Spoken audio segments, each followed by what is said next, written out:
Hello friends, இந்த வீடியோவில் என்ன பார்க்க போகிறோம் அப்படின்னா, நம்ம பூசு வேலை பண்ண பிறகு நம்ம கீழே டைல் ஃப்ளோர் போகிறோம் பார்த்தீங்களா, அந்த tile floor plus sides cutting ரெண்டுமே சேர்த்து ஆல்மோஸ்ட் ஒரு 6 to 7 இன்ச்சஸ் வந்து இந்த மாதிரி கட் பண்ணி விட்டுருணும்.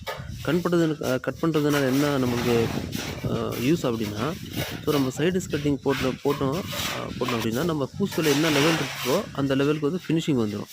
ஸோ இதனால் சப்போஸ் நம்ம வந்து பூசு வேலை ஃபுல்லாக பண்ணிட்டோம், பூசு வேலை மேலே வந்து சைடிஸ் கட்டிங் போட்டோம் அப்படின்னா அது வந்து அந்த கலவை ப்ளஸ் அந்த ஃபேஸ் அந்த சைடு ஸ்க்ரீன் ஃபிக்ஸ் பண்ணுறோம் பார்த்தீங்களா, அது ஆல்மோஸ்ட் 1 இன்ச் வெளியே வந்துடும்.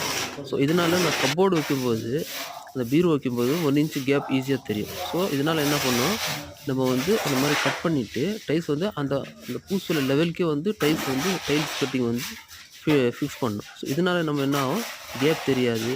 ஸோ இப்போ பல்லி பூச்சி எல்லாம் வந்து போகாமல் நம்ம தடுத்துக்கலாம். இந்த இன்ஃபர்மேஷன் உங்களுக்கு பிடிச்சது அப்படின்னா கண்டிப்பாக லைக் ஷேர் பண்ணுங்கள் அண்ட் சேனலுக்கு சப்ஸ்கிரைப் பண்ணுங்கள்.